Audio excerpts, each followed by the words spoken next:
Buenos días, mi nombre es Andrea Maldonado, soy ingeniera química, tengo una maestría en ingeniería ambiental, tengo alrededor de 10 años de experiencia en la academia dictando precisamente clases como la de residuos sólidos, química, calidad ambiental y entre otras, y alrededor de 15 años de experiencia en el sector público y privado, precisamente en temas de agua y saneamiento básico y calidad del aire y cambio climático.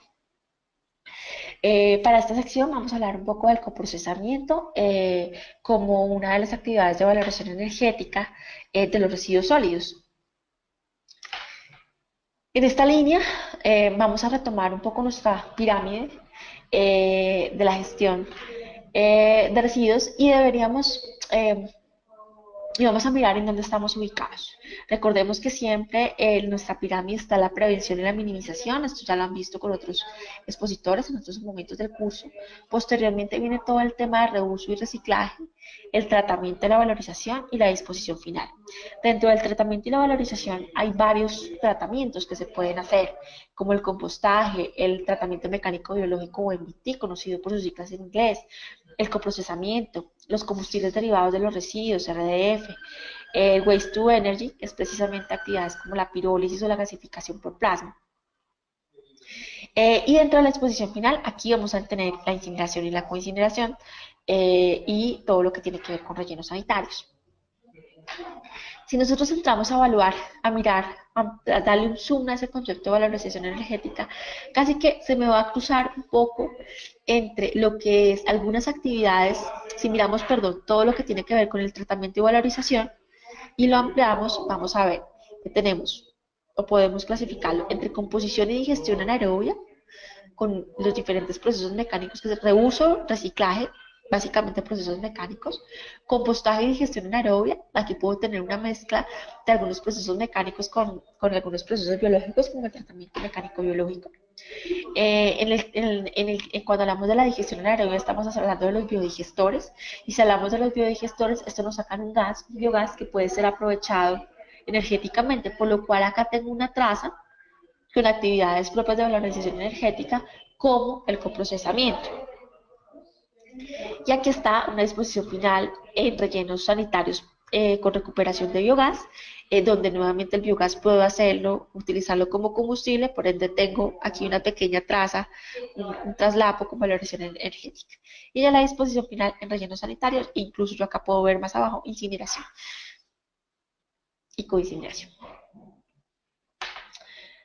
Eh, Vamos a hacer primero una diferenciación entre los diferentes elementos de los que hemos hablado acá para el tema de valorización energética. Repito, coprocesamiento, combustible derivado de residuos y waste to energy. Cuando hablamos de esa valorización energética, empezamos a hablar de la digestión anaerobia, ese primer traslapo que se nos da con los biodigestores.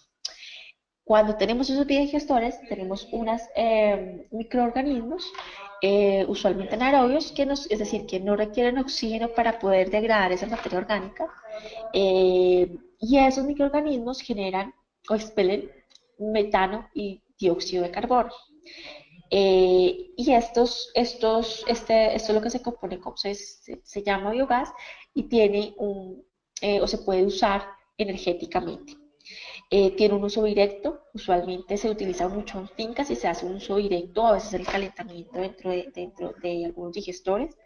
Se puede inyectar a gasoductos y se puede también generar energía eléctrica con el mismo. Sin embargo, esto requiere una generación muy importante de ese biogás y las condiciones necesarias para poderlo limpiar y poderlo inyectar en la calidad que se necesita en un gasoducto y en la producción energética respectiva. Hacer la producción energética que se requiere una inversión. También tenemos el aprovechamiento de biogás en rellenos sanitarios. Nuevamente, este tiene un uso directo. Se puede utilizar también para evaporar el lixiviado. Se puede inyectar en gasoductos y para producción de energía. Es importante resaltar que en el marco de la producción, que actualmente en la CRE, que es la Comisión de Regulación de Energía y Gas, está determinando cuáles son las características de calidad del biogás que sale ya sea de una digestión anaerobia en biodigestores o de rellenos sanitarios para poder ser inyectado a los gasoductos. Llevan trabajando ya unos 4 años en el tema y están muy prontos a salir la normatividad referente a la calidad de ese biogás. Y ya con la nueva normativa, la ley 1715 del 2014 sobre energías renovables y eficiencia energética, se permite la venta de excedentes para autogeneradores a la red eléctrica. En otras palabras, aquellas empresas que generen electricidad y que tengan un excedente después de haber cubierto sus necesidades de consumo, pueden venderle esa energía a la red.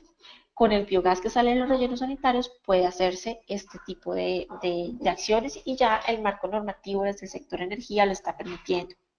Obviamente hay que hacer unas inversiones importantes para poder llegar a esta producción eléctrica y es muy importante pues tener en cuenta la cantidad de biogás que se está generando para ver a costo de efectividad de la misma. Estudios previos que se han hecho para la Dirección de Planeación Nacional, el Departamento Nacional de Planeación, DNP, nos han mostrado que para rellenos de más de 1.000 toneladas diarias es factible y costo efectivo el aprovechamiento del biogás, y uno de ellos como la producción de energía, sobre todo si se mira que se pueden tener unos ingresos adicionales por la venta de excedentes por la autogeneración. Y está el RDF. Básicamente aquí hay mezclas, ese combustible, esos residuos que pueden ser usados como combustible, pues hay unas mezclas heterogéneas de residuos. Lo que se busca es que tenga un poder calorífico inferior elevado y que el proceso, pues hay un proceso mecánico involucrado para poder hacer estas casi que briquetas de residuos. Tenemos el coprocesamiento. El coprocesamiento básicamente es el reemplazo de combustibles no renovables en procesos industriales por residuos. Se utiliza muchísimo en cementeras, especialmente porque estas manejan las temperaturas que se requieren para evitar la emisión de algún tipo de gases que pueden causar problemas o impactos ambientales y a la salud pública. Está todo lo que tiene que ver con Waste to Energy. Aquí tenemos la pirólisis y tenemos la gasificación por plasma. Básicamente, cuando hablamos de pirólisis, hablamos de llevar los residuos a temperaturas superiores a 400 grados centígrados, pero con una característica, la ausencia de oxígeno. Esto me reduce de manera importante la cantidad de residuos, pero me genera una cantidad importante de cenizas que si los residuos tienen algunos metales pesados, eventualmente pueden estar contenidos en las cenizas. Y está la gasificación por plasma, que es una combustión parcial que se hace precisamente a los residuos a altas temperaturas. Finalmente, en disposición final encontramos la incineración y la coincineración. Ambas utilizan temperaturas de más de 1.000 grados centígrados. ¿Qué es lo importante entender o la diferencia entre la incineración y la coincineración? En la incineración tenemos plantas diseñadas única y exclusivamente para la quema de esos residuos de manera controlada y que lleguen a esos 1.000 grados centígrados sin ningún otro fin. Cuando hablamos de coincineración, hablamos de infraestructura instalada para poder hacer esa quema de residuos sólidos. Es importante aclarar que cuando es diferente la disposición final en incineración y coincineración que lo que hablamos de coprocesamiento, porque en coprocesamiento nosotros estamos reemplazando el combustible, estamos reemplazando CPM por residuos sólidos. Mientras que incineración y coincineración solo buscamos, nuestro objetivo es quemar el residuo. Estas todas se utilizan muchísimo, sobre todo para el tema de residuos peligrosos, algunas cementeras lo están usando. De hecho, Holcim es una de las abanderadas en el tema, pero especialmente para residuos peligrosos en coincineración. Las tendencias internacionales referente al Waste to Energy y a la valorización energética y demás formas de disposición. Estamos viendo, esto fue en 2014, básicamente estamos hablando de que el relleno sanitario se está disponiendo cerca del 52.6%, estamos hablando de un total de 258 millones de toneladas en Estados Unidos. Se está reciclando y compostando el 34.6% y que la combustión con recuperación energética está ya cercana al 12.8%, que han venido mejorando. Miremos lo que sucede con otros países. donde finalmente los que mayor recuperación energética tienen de los residuos sólidos están Suiza, está Suecia, Suiza, Holanda, en general los Países Bajos, Finlandia, en mayor proporción Bélgica, por aquí nos aparece casi que en último lugar el Reino Unido. En general la Unión Europea está muy bien en temas de recuperación energética, llevando la vanguardia. Lo que nosotros podemos ver en esta gráfica son cómo están Suiza, Alemania, Holanda, Australia, Suecia, Dinamarca, Noruega, en general los diferentes países con respecto a las diferentes tendencias de incineración, mmm, con recuperación energética, a todo el tema de compostaje y todo el tema que tiene que ver con reciclado, y vemos que hay una tendencia importante y creciente en esa recuperación energética. Aprovecho para aclarar que habitualmente cuando se incinera podría haber una recuperación energética por el vapor que se sale de la incineración. Esto se está planteando en los últimos años para poder aprovechar, digamos, ese calor que está allí, que se estaba desaprovechando en esas plantas, pero requiere una inversión adicional. Cuando miramos la valoración energética, básicamente miremos las entradas y las salidas. Tenemos unas biomasas, son unos residuos industriales, son unos residuos domiciliarios que entran a una caja negra que básicamente puede ser una planta dedicada solamente para recuperación energética o compartida con procesamiento, etcétera, una industria aquí. Unas salidas en aire, que son emisiones. Esas emisiones pueden ser materia particulada, óxidos de azufre, óxidos de nitrógeno, dioxinas, furanos, dióxido de carbono, ácido clorhídrico, fluoro, fluorhídrico, titanio, mercurio, carbono orgánico total. Algunas cenizas, esas cenizas eventualmente podrían tener metales pesados, si se hace, por ejemplo, quema, que es muy común, o valorización energética de las llantas. Uno de los metales pesados a tratar en las cenizas de manera importante es el cadmio. Y otra salida que tenemos, obviamente, es la energía, que es lo que, digamos, el punto de interés. Hay una normativa relacionada, empezando desde la internacional, en el convenio de Basilea, en el artículo 39, que nos habla precisamente sobre el tema de los residuos peligrosos y de las condiciones a las cuales se debe hacer la incineración, coincineración y o valorización energética de este tipo de residuos. El convenio de Estocolmo, en su artículo 40, habla de los compuestos orgánicos persistentes, precisamente, asociados a los como su producto el tema de la valorización energética, y que perdón, como su producto no, como un tema a evaluar cuando se mira valorización energética, y que eventualmente estos compuestos orgánicos persistentes podrían someterse a incineración y demás. Está la normativa nacional, está la resolución 909 del 2008 con sus modificaciones, la resolución 802 del 14 y la 1377 del 2015, precisamente que nos hacen unos llamados de atención sobre, o ya nos especifican ese control que se tiene que tener en las emisiones para coprocesamiento, ya en esta última incineración y coprocesamiento, ya son mucho más restrictivos, mucho más específicos. También está la resolución 2153 del 2010, que es el protocolo para el control y vigilancia de la contaminación atmosférica generada por fuentes fijas. El decreto 2820 del 2010, que me habla de todo el tema de licenciamiento ambiental, que requieren este tipo, especialmente las condiciones que se requieren para este tipo de procedimientos. Y pues el título de F del RAS, que me nos da también alguna caracterización específica o algunas indicaciones específicas sobre el manejo de temperaturas para evitar generación de subproductos indeseados como las dioxinas y furanos. Nuevamente el decreto 4741 del 2005, compilado en el 1076 del 2015, asociado a todo el tema de manejo de residuos peligrosos. Vale la pena resaltar que tanto la OCDE como el tema de COP21 involucran aspectos relacionados a la valorización energética. ¿En qué sentido? En la medida en que se implemente la valorización energética, se van a disminuir gases de efecto invernadero, algo que podría ayudar a lo que tiene que ver con la meta del país para la disminución de este tipo de gases, que es del 20%, y pues ahogue también en cuanto al tema de precisamente el llamado de atención que hace para el manejo de residuos sólidos en el país, esto puede ser una muy buena alternativa.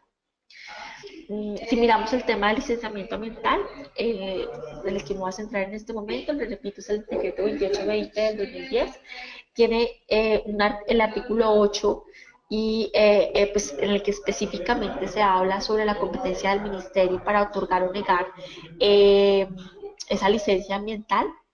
Y menciona posteriormente dentro del mismo articulado cuándo es eso requerido. Entonces, en el mismo artículo 8 se habla de que los proyectos de exploración y uso de fuentes de energía alternativa virtualmente contaminantes con una capacidad instalada, ojo con esto, superior a 3 megavatios van a requerir ese licenciamiento ambiental.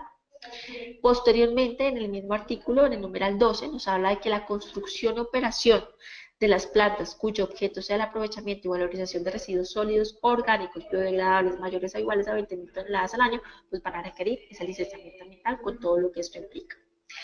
¿Cuáles son los beneficios y cuáles son las dificultades de este tipo de procesos? Básicamente, pues tenemos una reducción importante en volúmenes de basura de hasta un 90%, lo cual nos va a ayudar además a ampliar la vida útil de los rellenos sanitarios. La recuperación de energía obviamente es un plus fundamental en este tipo de procesos. Las cenizas pueden ser mucho más estables que los residuos iniciales. Es importante hacer hincapié en que eventualmente esas cenizas pueden o deben tratarse como algunos residuos peligrosos e ir a un encapsulamiento. Mejorar la seguridad energética del país contribuye a esa mejora en la seguridad energética. Podemos hacer también una efectiva recuperación de metales y minerales desde la ceniza, no necesariamente eh, todo se tiene que perder. Puede haber un desarrollo de otras competencias laborales en el país y pues finalmente generar nuevas fuentes de trabajo. ¿Cuáles son las dificultades? Pues básicamente las inversiones tecnológicas son importantes, que en este momento además en el país pues hay, si bien es una ventaja con la potencialidad de que se pueden desarrollar nuevas competencias, pues actualmente las competencias son muy bajas, entonces hay que entrar a entrenar personal. Pero estas son dificultades que con el tiempo se van solventando y que podrían ser una fuerza laboral importante a largo plazo en el país. Y una de las mayores dificultades es que requiere un estricto control y monitoreo. Y esto pues obviamente va a requerir inversiones en esta misma línea. ¿Qué es coprocesable? ¿Qué es no coprocesable? Básicamente, ya hablando del coprocesamiento en sí, es no coprocesable los residuos hospitalarios, anatómicos o bioinfecciosos. Por ese motivo, pues es importante que estos se manejen de otra manera, como la incineración y la coincineración. Los asbestos, los plaguicidas, que pasarían a coincineración o incineración, como los compuestos orgánicos persistentes, los PCBs, cuando sobre todo son mayores a 50 partes por millón, no son coprocesables, las baterías, la chatarra electrónica, los explosivos, la alta concentración de cianuro, ácidos minerales, radioactivos y algunos domésticos psicosímicos, pues que precisamente pueden llegar a tener algunos elementos que podrían afectar el proceso de coprocesamiento. ¿Qué controles se requieren? Separación y caracterización de los residuos, fundamental. Hay que hacer pruebas de quemado, evaluar los tiempos de resistencia de los gases en el horno, hacer un estricto control de temperatura, monitorear los gases. Aunque si realmente uno hace un buen control de temperatura, el monitoreo de los gases, pues que si bien hay que hacerlo, no va a mostrar problemáticas importantes. Entonces, casi que los tiempos de residencia y el control de temperatura serían fundamentales para que no haya problemas con los gases. Disposición adecuada de las cenizas y trazabilidad de la gestión. Cuando miramos el control técnico, pues tenemos que tener en cuenta 3 temperaturas y tiempos de residencia. Entonces, 2 temperaturas y tiempos de residencia. Usualmente se requieren temperaturas interiores en el horno mayores a 1450 grados centígrados para material y en la llama que esté alrededor de 1800 grados centígrados o superior. Los tiempos de residencia en el horno deben estar entre 12 y 15 grados centígrados, con temperaturas de 1200 grados centígrados mayores, eh, porque esto nos va a evitar la generación de esos subproductos, de sustancias que no queremos que aparezcan, como toxinas y furanos y demás.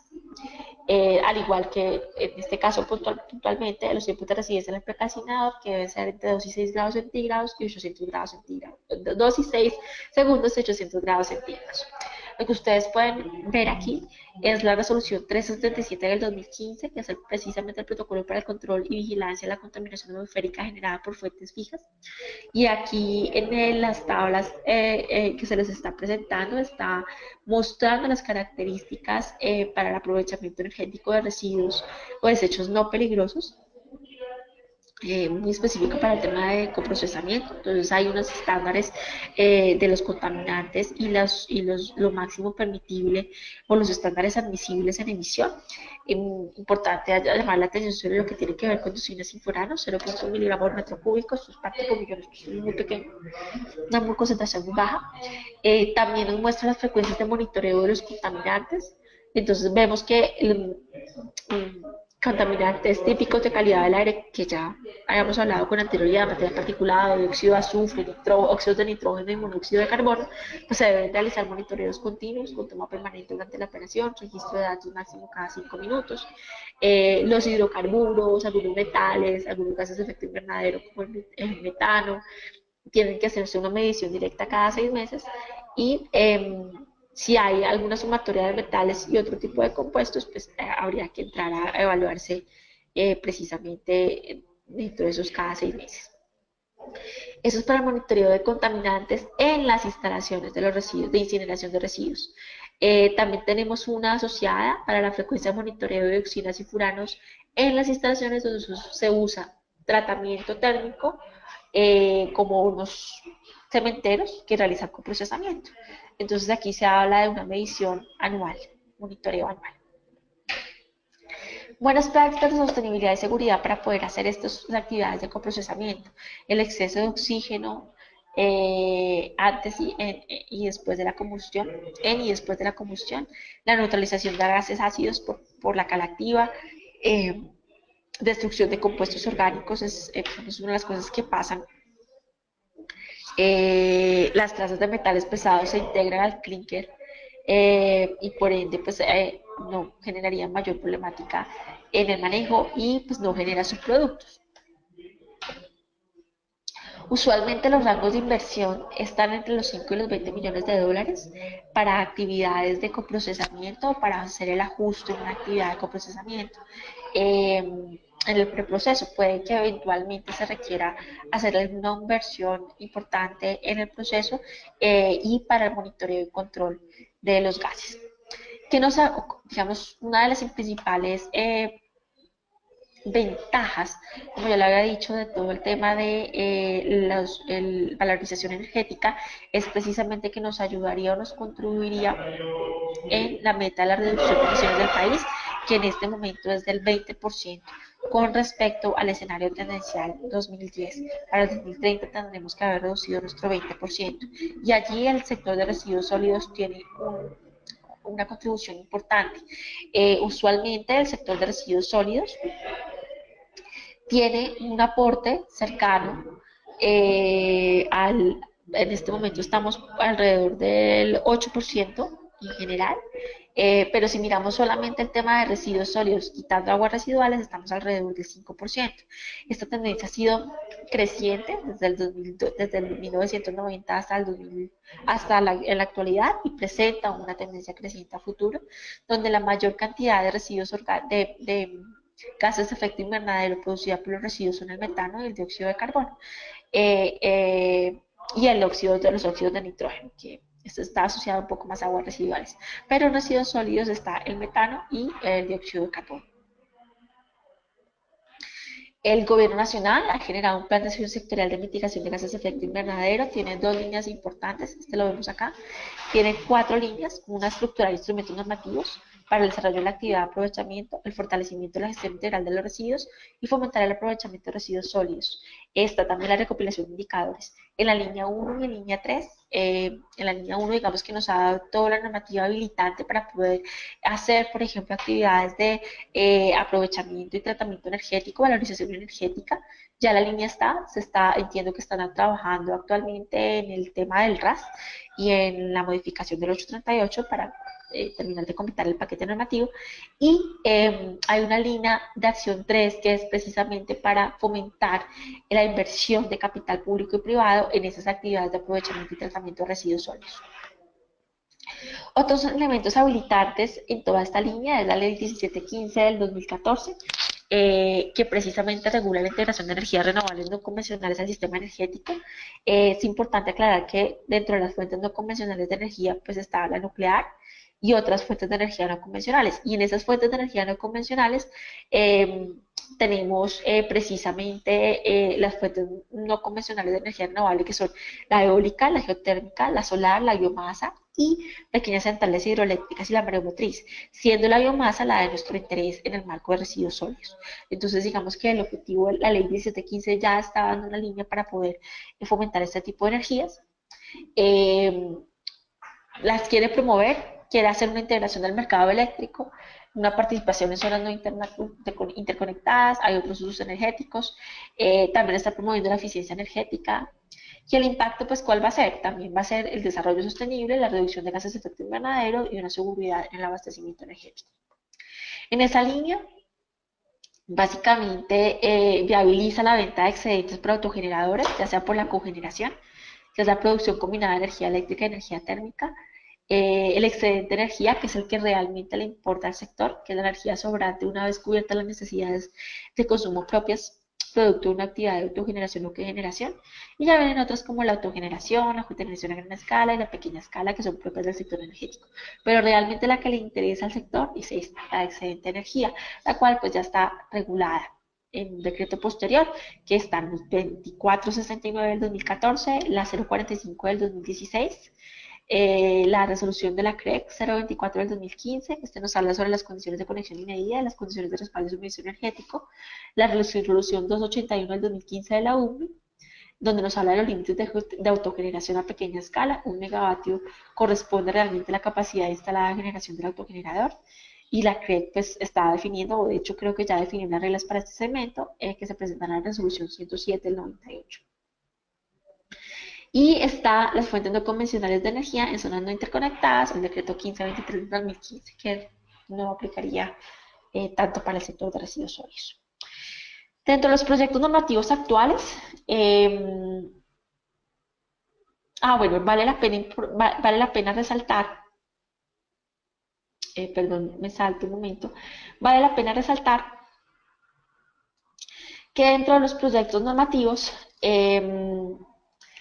se establecen los requisitos para que las autoridades nacionales de licencias, la ANLA, hagan las solicitudes de acreditación para obtener la exclusión del impuesto sobre las ventas, de la que tratan los artículos 424, numeral 7 y el 428, literal F, del Estatuto Tributario. Este es en su artículo 3, especifica que los sistemas de control ambiental, de acuerdo a la definición del decreto 1625 del 2006, ya sea que se trate de un sistema de control ambiental en la fuente del proceso, se deberán tener unos requisitos que presentan, ¿cierto? Entonces, todo lo que tenga que ver con sistemas de control ambiental, incluso para los temas de residuos sólidos y para los temas de valorización energética, pues aquí están los requisitos que se deben especificar para poder tener acceso a esa exención tributaria sobre el impuesto de las ventas.